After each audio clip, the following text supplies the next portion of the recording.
We are at the Gateway Research Organization heifer pasture.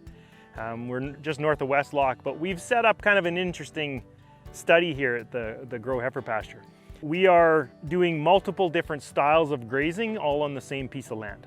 So we've designed the cell, or taken the cell design into 4 different types of cell design. We've got a pipeline system, a alleyway system, single alley system, and a 2 alley system, so it's actually done twice, and we've got a cell center system design. So we've got different types of cell design here, and we also have 3 different types of grazing. We've got a continuous grazing setup, that's where I'm standing right now, and we've got a regular rotational grazing or regenerative grazing, and on the back side of the fence behind me is actually what we call mob grazing, so very high stock density grazing.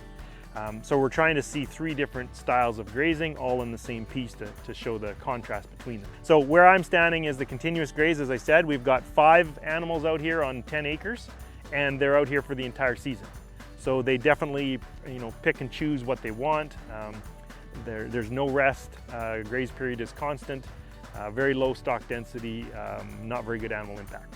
Okay. So on the other side of the fence, this is our mob grazing. You can see the girls in the back there. In this paddock, it's the same size, 10 acres, but we have 80 heifers there. We're strip grazing down this paddock. So they're still out there for the same amount of time as the other paddocks, about 3 days right now. But during those 3 days, we used a strip fence and we strip grazed down it. So that kept our graze period and rest period the same as the regenerative grazed the rest of the pasture. What it did was increase the stock density and the animal impact on that little spot when we were strip grazing. So we're on day 3. You can see the difference in residue left behind. Definitely there's a lot more on the mob grazed piece. So over the next couple of years, we're going to see a big contrast on this fence line once we get this going. So now it's already been grazed once this year on the mob grazing side, and of course on the continuous grazing, they've been out here the whole time. So after we graze it, the second time, we're still going to leave a lot of residue out on the mob grazing paddock. That's part of the idea of the mob grazing, is actually to step a bunch of the forage down to the ground.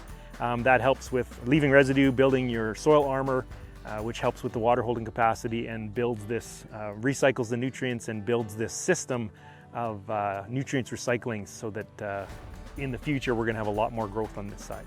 Now, like I said, you can see we've left a lot more residue. These girls have actually already grazed this piece and they're on the next one. Yeah, we're going to see a stark difference here in the next few years.